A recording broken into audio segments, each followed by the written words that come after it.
Well, welcome in. A bit of an unusual start to our podcast today, but in the course of recording today's session, things happened. Things may have changed by the time you hear this. When we started the recording, tariffs were supposed to hit Canada from the United States February 1st. In the course of the recording, the headline came up, Washington pushes the tariff date to March the 1st. After we pushed stop on the recording, a few minutes later, White House confirms, no, the tariffs are coming February the 1st. So if it appears there's some confusion in the podcast about the tariffs, it's because, well, there's some confusion about the tariffs in Washington. Now, enjoy the show. Once around the park, James, and don't spare the horses.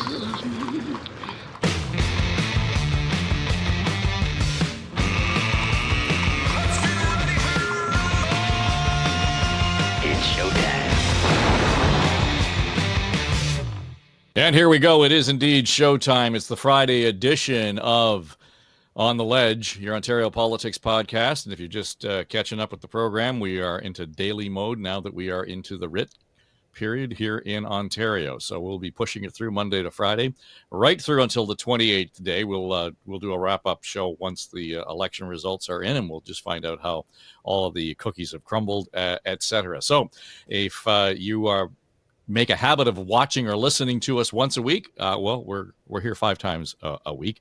And also, you can pick us up on the radio on News Talk 1010. We're the morning show at 5 to 6. So that's good. And if you don't have the radio available, you can find us on the iHeart app there as well. And I just want to tell you, because there's been so much going on and it seems flying around daily here, that if there's something that pops up in the show that you want to comment on, talk about, just go to my website, davetrafford.com, and the On the Ledge page there has a talk back button. Just hit the button and have your say. Got 90 seconds to tell us what you think, why we're wrong, why we're right, or where we're going or where we should be going as this campaign unfolds. So it would be great to hear from you. All right, let's get around the table here. And today we've got Anne-Marie Aikins, and you will know Anne-Marie as a member of our cast, our comms and strategy team from the Now and Next podcast. And John Wright is our resident pollster and founder of On the Ledge. And happy to welcome in Anna Bailao, former deputy mayor of the city of Toronto, and first time on the podcast. So welcome, thank you. Quickly, just we've been talking the last couple of days just about how the necessity of the campaign. I think there's still some legs in that conversation, but here we are towards the end of the week of the first week of the campaign. We made a big, thing of the conversation, John, where the leaders were when they started the campaign. We've watched them make a couple of stops along the way now. Interesting to me to see that the premier has sort of continued on that vein of, workers first, boots on the ground sort of feel to his campaign. He was in Windsor to begin with, went to the manufacturers in London. Today he's talking to, unions in across the province as well.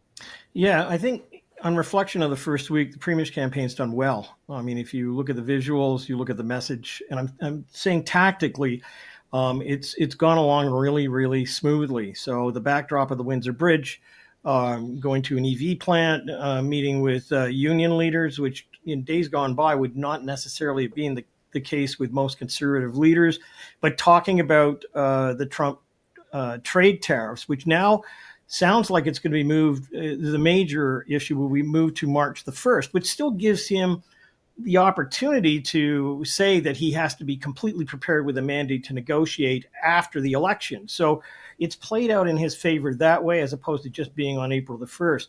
I think he gets an A, for me anyways. Marit Stiles, I think, gets a solid B. She's also meeting with union workers, but if you look at the style of the campaign, and she's fighting for us. I mean, there's a whole, being in your court type campaign there. I think the backdrops have worked well. I think she's on message. Everything seems to be going well in that campaign as smoothly as could be. The Crombie campaign of the Liberals I've been shocked at how disheveled it would appear. I mean, Bonnie Crombie was on Friday inside at the Scarborough subway station, talking about protective doors for subways, and homeless people and assaults on subways. It's been pointed out that those doors, if they were moved into the subway ledge, would cost approximately $4.1 billion, which then opens her up for a couple of things, saying, is this really a priority? Like, if you put it on housing, maybe.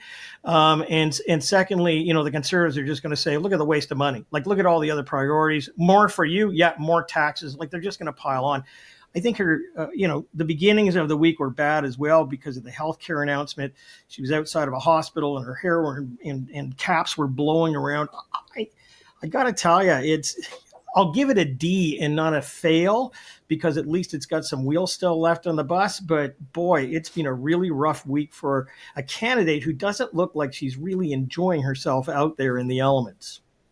And when we look at it, and you're no stranger to under pressure campaigns and so on, having run for the mayor's chair here in the city of Toronto, a longtime city councillor.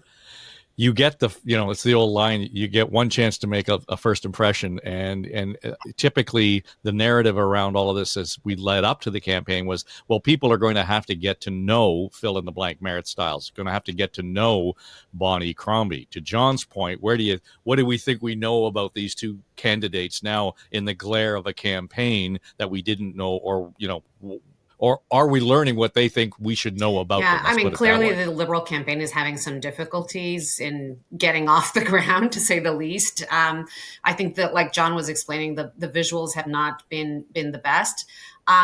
Some of the policies are interesting. They're really trying hard to push for other issues other than just the tariffs and the reason for the election.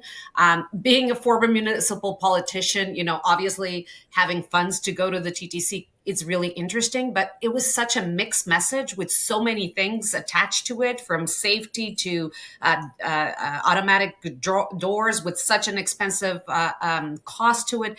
It hasn't been a clear message that she needs. She needs to connect with people. She needs to have a very simple and clear message, and so it's been a challenge. I think Mart has been going to her base in the last couple of days. I found it interesting that actually the premier was the one going straight to the workers and eating other people's breakfast, to be honest with you, which is something that has happened in other elections, has been happening throughout this last term, is that this Conservative Party has been connecting with a very large group of voters and organizations, such unions. I mean, we had LIUNA coming out and supporting, like publicly endorsing the Conservative government. These are not usual conservative supporters, and this Conservative Party and this premier has been able to tap in there. I think Mart is going straight into them and ensuring the workers that they're still with them.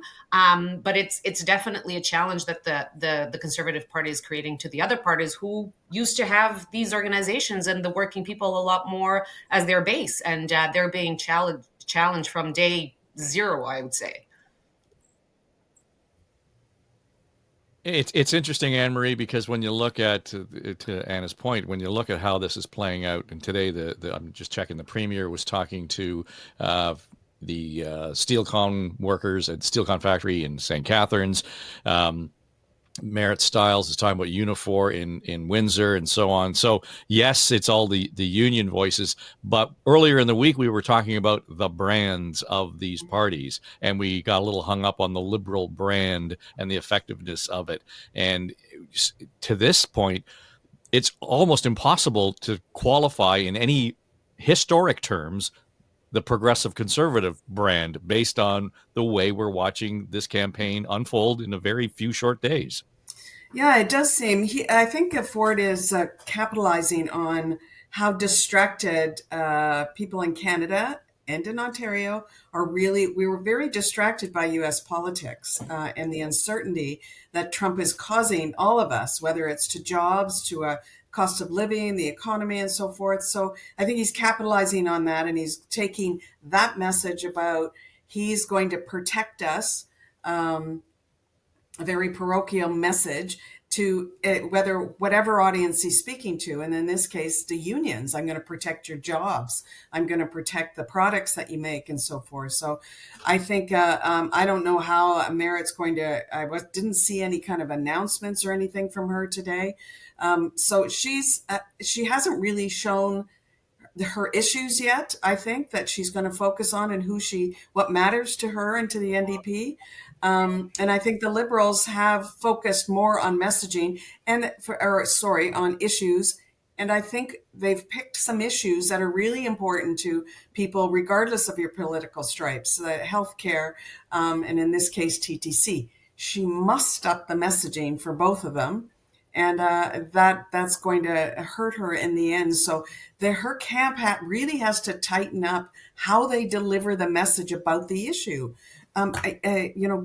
Because of my background, I know how important those platform edge doors are to customers, TTC customers, because it causes a huge impact to customers when people die by suicide, people get pushed, stuff gets thrown on the tracks, all of that. And anytime there's a major disruption, we would hear a hue and cry for platform edge doors.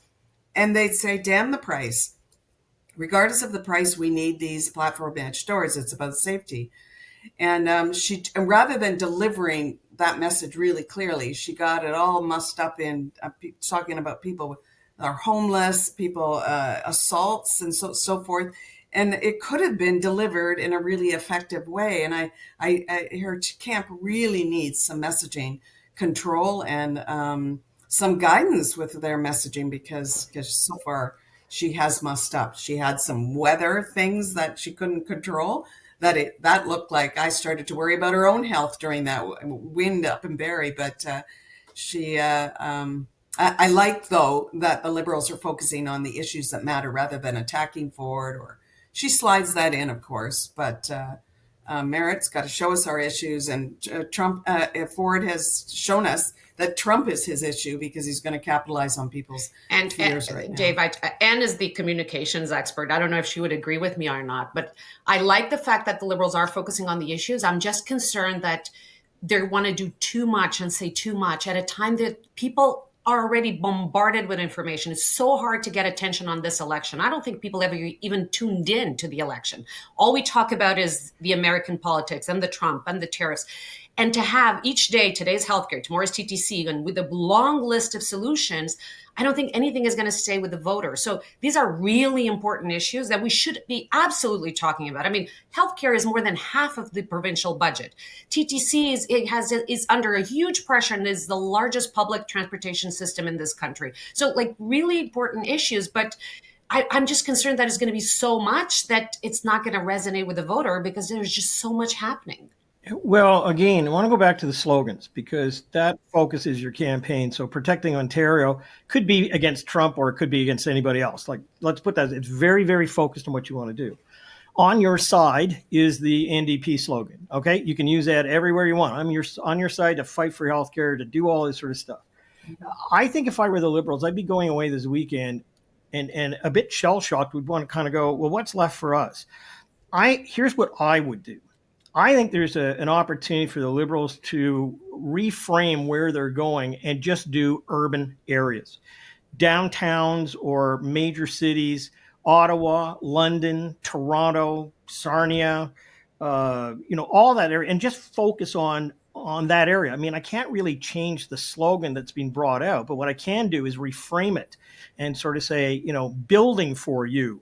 And I would talk about, then I'd correct the impression about $4.1 billion on doors and say, this is part of a major investment in transit.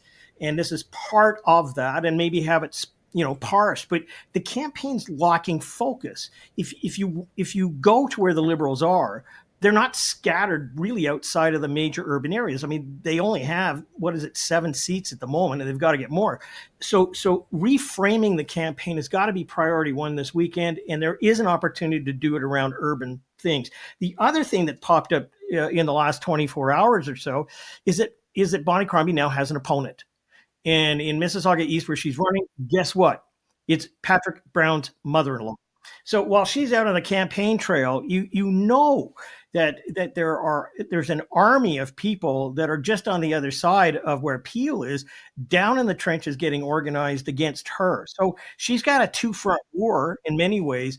But I say the first thing of the campaign is to get it framed in a way where you can have a geographic area to focus on. And given the fact it's 4.1 billion right out of the gate for safety, I'd reframe that as transit investments, of which that is part.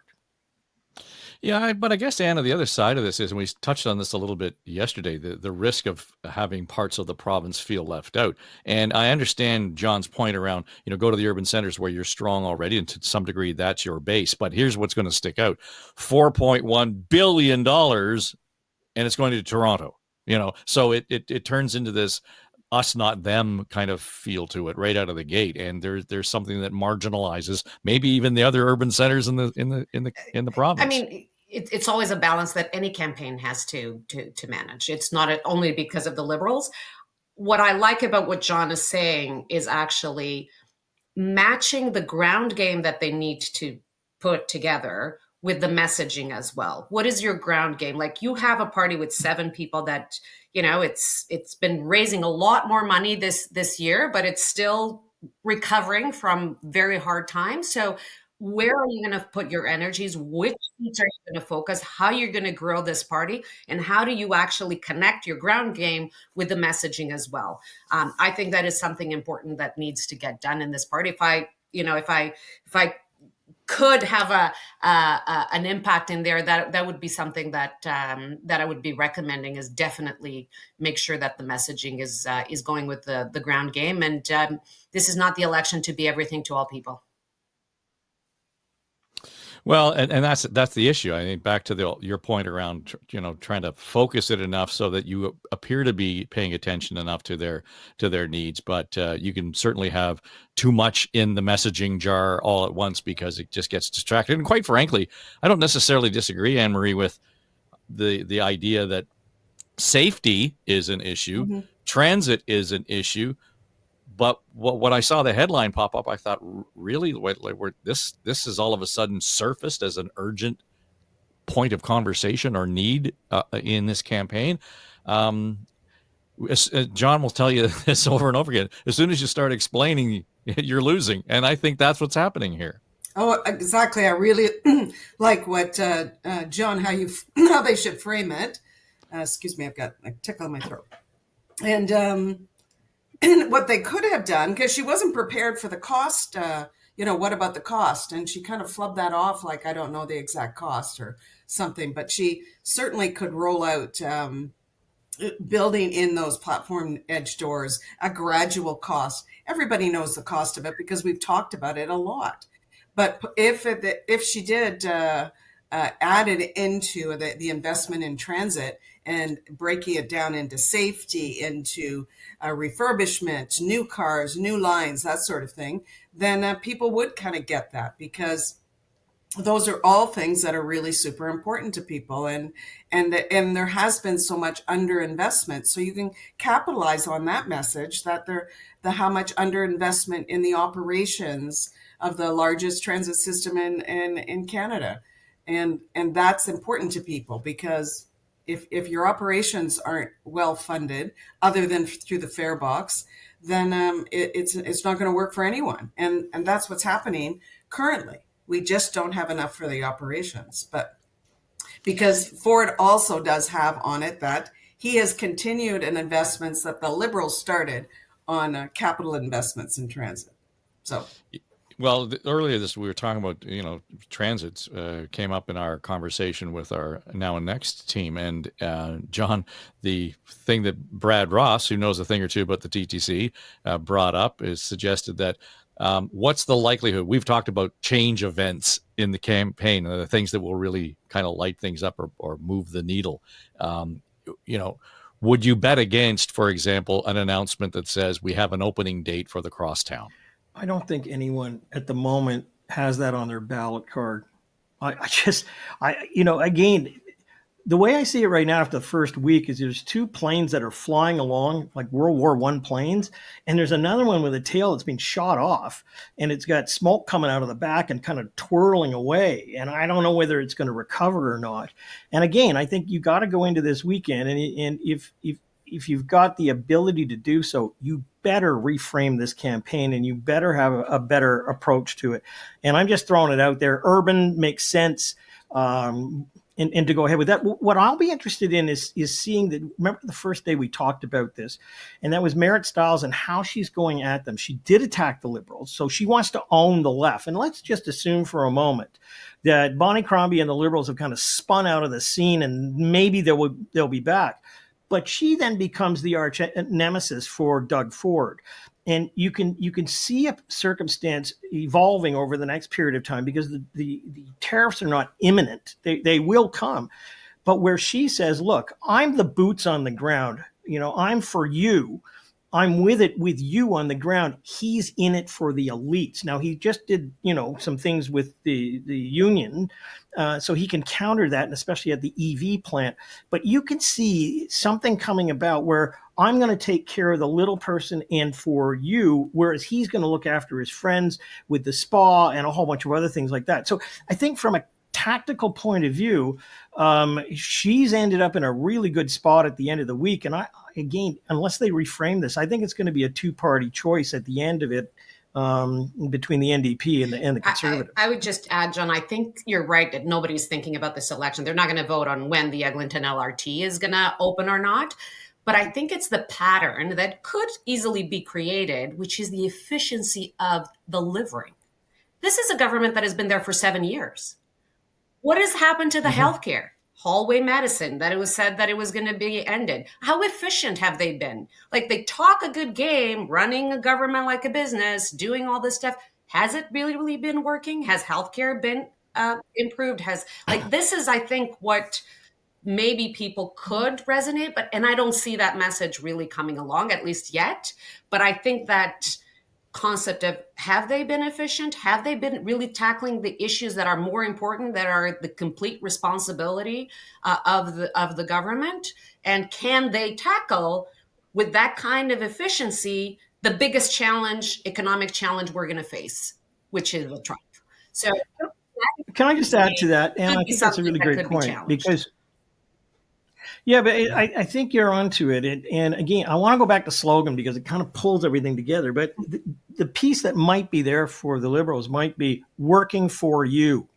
There's an efficiency issue. It's not necessarily that the politicians have been working for you. I want to work for you in your community and your healthcare and expand it that way. I mean, the only thing, she might be criticized for at the beginning of the campaign, and thank goodness for the Liberals, it's only the first week, is flip-flopping on a how she is campaigning. But they've got to make that decision really, really soon. I don't know what's going to be in their campaign advertising or what they're doing down at the social media level, but I think you're onto it. And that is, there's a space there, right? There's a space that's not occupied by the other two. The Liberals might be able to own it. But I have to say that the space of having surprises in this election, when I heard Merritt Stiles getting rid of tolls on the 407, and they're like, wow, the NDP is now talking about this. The Conservatives are being endorsed by unions. This is going to be a great election. We're going to see what else is going to come our way. Well, it's interesting to me, though, Anne-Marie, that in the course of this podcast, since we started doing it on Tuesday on a daily basis, the clarion call from the groups generally have been what Anna has just articulated, and that is pick a lane and talk about it and be consistent about it and how it affects me as the voter, my kids going to school, and my parents who are probably going to have to require some additional healthcare services as they age in place. And what about the house they live in? So those are the sort of four corner posts of everything that they could be talking about. If they only paid attention to half of what the big brains on this podcast have been saying this week, they'd be on the right track. I don't get it. I don't know how we could be all wrong. I'll admit that. But at the same time, it just seems like it's such an obvious thing. And it's been clearly articulated, not just by us, by others around us who've said, where the hell are you on this? And why there should not be surprises on the as we get this to this point in the campaign. Yeah, and I'll be surprised if they do make an announcement about Crosstown for a couple of reasons. One is I'm not sure they're ready to make an announcement. Not that I have any inside information, but I don't think they're ready. Number two, I don't think you're under the rules. You're not really allowed to make those kinds of announcements because it would come from an agency. However, I'm not really sure the Ford camp really cares about those rules. I think they've been still running those ads that are really clearly, they're government ads, but clearly partisan ads. So those have still been running. And they may be done now, who knows, but I'm not sure really they care about that. So those are the kind of big reasons I don't think they'll make that announcement. But the surprises come fast and furiously with this campaign. So, and this election, I think things could really, really, really change. And who knows? But I don't see them jumping really fast. And maybe they don't have the personnel to do it. I don't know. But on issues like when the announcements that the feds make often impact us, those $200 checks we're all supposed to get, that they were going to be offset by the capital gains money that Ford was expecting. Well, that's not coming now. The feds announced that's not coming for a year. So that has to be paid out of his deficit, or, I don't know where that got. I'm not a money person, so I'm not sure where that's going to come now. But why aren't they jumping on that? That means you have to have quick minds around you that can translate that stuff from the international, federal, whatever is impacting, and drill it down. But there's so much that both opposition parties could capitalize on what Ford hasn't, all of the promises he made and what he hasn't implemented. Things have gotten worse in so many areas they could be capitalizing on, but they haven't. Yeah, I've qualified this campaign, as most campaigns, Anna, as sort of a marathon with daily sprints. It's just and sort of to run off of what Anne Marie was just saying, and the idea being, yes, you need a long-term goal to get past the finish line and do so in a healthy way, and and run to win.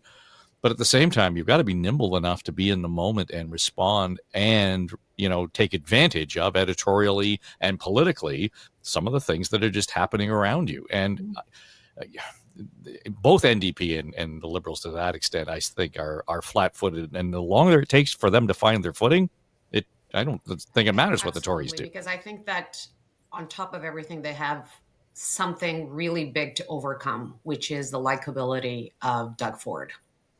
People like him. He connects with people. When I saw him with that hat, Canada's not for sale. I was like, there you go. And that's very hard to overcome. And that's why you need to be on top of your game with all these messages, because aside from everything, to overcome something like that, the amount of times he's flip-flopped on things and he went back and apologized, and people have been okay. There's been a point in time that I started to think, okay, he's going to have to stop this because eventually people are going to get tired. And so far they haven't. And I think a lot has to do with the way that he speaks to the people in the province. And I think that's hard to overcome. John, when we start to look at, the first raft of polling numbers after, I suspect they'll come early in the week, what would you be looking for? Well, I think the first thing is that I think it takes about 2 weeks for all of this to settle out in the public's mind. People are aware that there's something going on, but I think, like most people, you want to see the horses run the track to figure out what kind of track they're running on and what kind of horses there are. So I would suspect that there may be a little bit of a bump for the Conservatives, but maybe things kind of stay the same after the first week. I think the second week is the one where we really have to judge. I would say at this point, if they're paying as much attention to it as we are, which they are not, but if they are paying attention to the atmospherics of it, I don't think Doug Ford's made any slips. I don't think Doug Ford, and his Conservatives have had a problem. And they've just talked about one thing, mainly what we've talked about, and that is tariffs. So I would be looking for momentum. And that's where you look at impressions of campaigns. So there's the vote number. You then ask whether or not, you have a better impression, somewhat, very much, somewhat, not very much, not at all. And you do the net score where you kind of take the a very good and somewhat good impression. And then you say the somewhat bad and very bad impression, and you have a kind of a plus and minus, which gives you a relative sense of where the leaders may be. I think I'd want to see what the issues are that are driving each of the decided voters, again, because we saw them at the outset of the campaign. Leger had it really blocked into two areas. One was healthcare. The other one was the economy, but there were separate pieces to each. And I'd like to see whether or not people are, becoming harder in their own view as to whether they've made up their mind or not. We have 18% who are undecided. We know that there's about 10% who will make up their mind at the voting booth. But I'd like to see whether there's soft voter support that might go to the NDP from the Liberals. That's where I would be looking, because, again, if this turns into a two-party fight, it may simply be that the Liberals abandoned, whoever they thought would be the standard carrier, go to the NDP. And then that's where you've got some real problems for the Liberals. When you look at those numbers and the tone right now, John, of this campaign, and we think back to others, and I'm not going to ask you a question you won't know the answer to, but I'm going to ask anyway. At the heart of this is the voter turnout, too. And so the level of how do you, as the pollster, or can you even possibly, beyond your experience and intuition, gauge the level of engagement at this point? To say that, and that gives some solidness or softens the numbers at all. Well, there are a number of questions that we may see answers to this week, and that is simply asking people whether they're paying attention to it and how much they are. You ask people whether or not they intend to go out and vote, and you look at, there are different metrics you can use on that. It can be as simple as, very much likely to go out and vote somewhat, and then you're looking at the very much and you cross tab it with the individual party where those people have parked their vote versus those people who may not. You're looking at soft voters. So I think part of this is where I'm interested is seeing the playing field. Who is engaged? Who is likely to be engaged at some point, and you do the crosstabs on the issues that are there. But those people who are moving in a particular direction away from where they might have been at the beginning of the campaign, those people are engaged because they're talking to people. Remember, this is not in a vacuum. It does happen where people are talking about it, at work, in neighborhoods, at places that they go. They'll have a first chance this weekend to kind of assess that, where they look and reflect on the first week of the campaign. As I said, people get really engaged in these campaigns, really the group that you're looking for, and that's the soft group, usually about the second week into a campaign of this length. Otherwise, it's just atmospherics at the moment. And if you had to pick that, you'd say, Doug Ford has won that air war. Overall in the first week. For sure. I think he has definitely won the first week. It'll be interesting to see, though, when in a couple of weeks people start paying attention. And with the tariffs only coming in March 1st, can the issue of the tariffs be sustained all this time? Or people are going to start looking at the healthcare issue, at the other issues a little bit more closely. So that is going to be a really interesting time, and to see how each party is going to be having some inroads or being able to own the narrative a little bit more, because it's not going to be easy to sustain this until the end of the election, basically, when this is it. I mean, something will come out this weekend, but if it only comes in March 1st, it'll be really interesting to see how now this is going to impact our own election, I think. Yeah, I was going to say, Anna, the thing that strikes me about a lot of this, and we've talked a lot about where people begin to engage, when they insert themselves into the narrative, the conversation, as a voter into this narrative. And here's one observation that I've heard out there. We are still recovering from COVID. we're still getting over the effects of it, not just physically and medically, but, economically and so on. You hear about the restaurants that have finally got back on their feet, or their doors are open, and those sorts of things.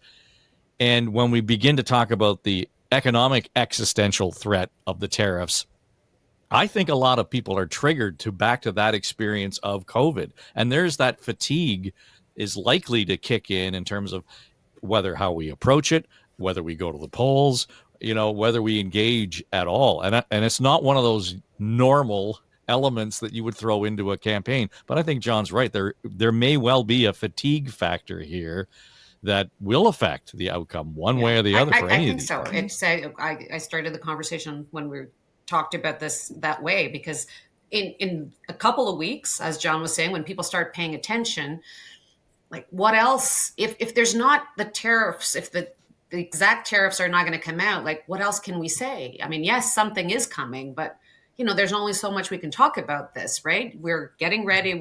So eventually the campaign might have to turn a bit to the other side, because even to respond to the tariffs, how you're going to deal with your healthcare, how are you going to deal with your economic pressures, how are you going to deal with moving your goods and so on, all these things play a role. So are the parties going to pivot, or are people even going to start pushing and wanting more conversations around that? I think it'll be really interesting.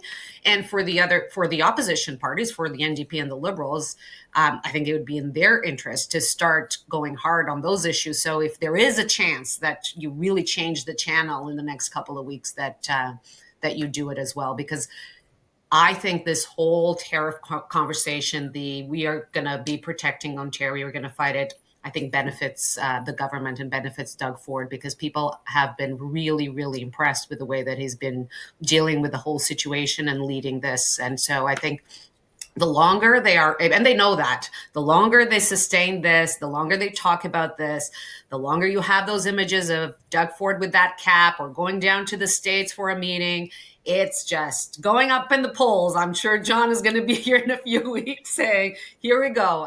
Because I think people believe that he's doing a good job in that sense. There is a sub-theme, though, that the Tories could use, and the NDP and the Liberals have handed it to them. So Merritt Stiles announces the toll issue.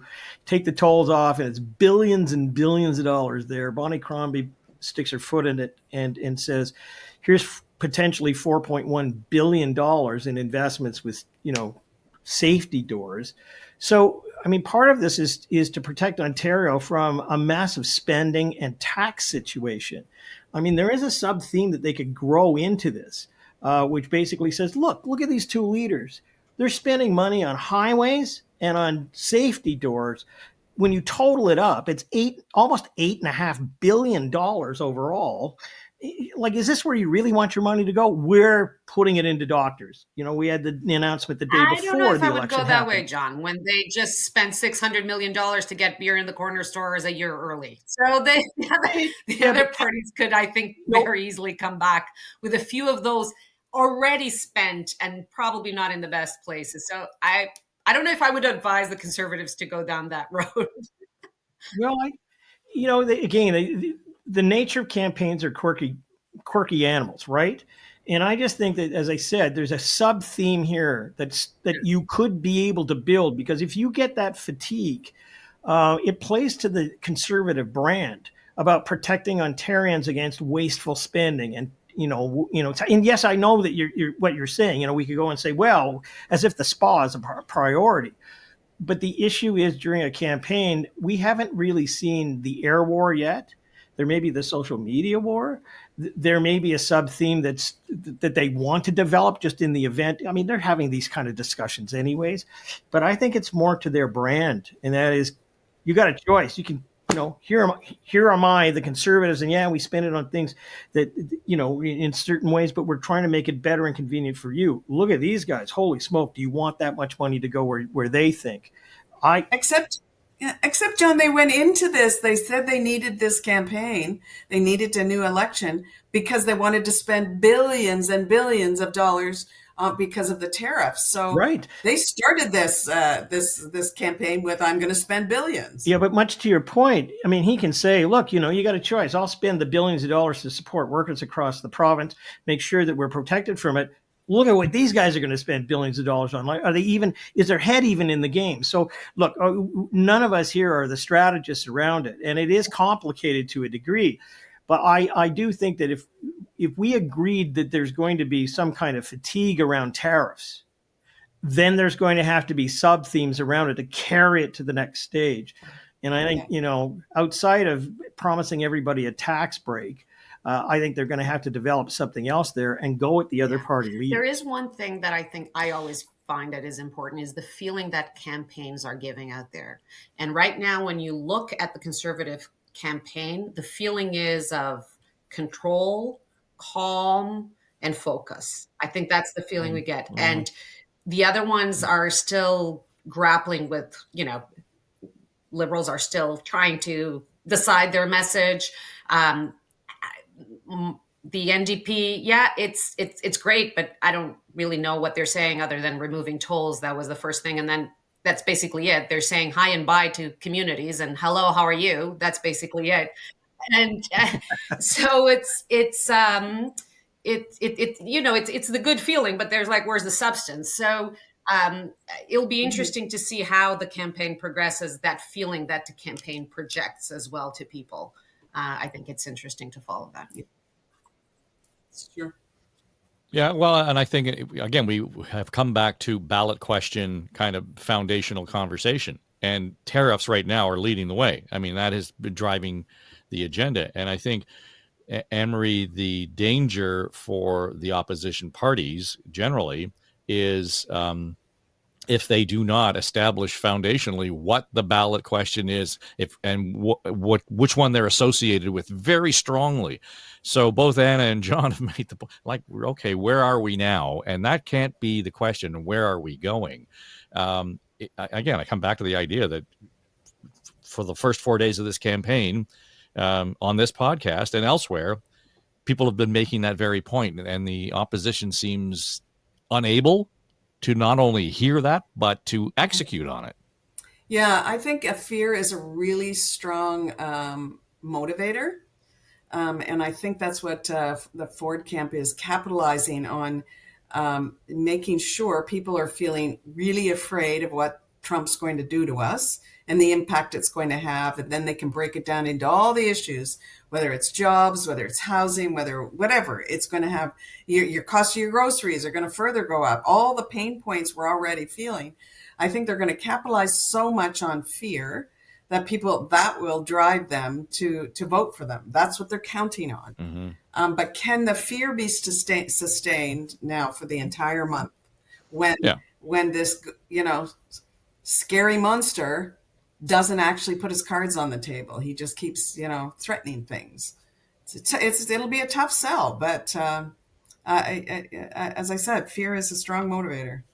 But even at that level of fear and anxiety creates stress, and there's that fatigue built in. So it's almost a perfect storm in terms of how this is playing out. All right, so for the Friday, January 31st, let's leave it there. Anna Bailao, thanks for joining us. We hope you'll come back. Absolutely. We'd absolutely have you back. John Wright, of course, a regular on the Ledge, and Anne-Marie Aikins is part of our cast, our comms and strategy team on Now and Next. So just a reminder, it's daily, Monday to Friday.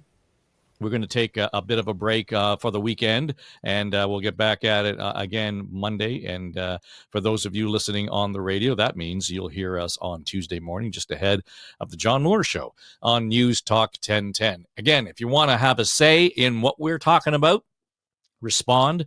We've got the talk back button on my website, davetrafford.com. Just go to the On the Ledge page and hit the button, start talking, leave your message, and we'd be happy to include it in upcoming shows. The comments that you guys have, are you engaged? Are we all full of shit? Who knows? And oddly enough, the audience has never been shy to tell me that. So feel free to do so. I'm Dave Trafford. It's On the Ledge for Story Studio Network.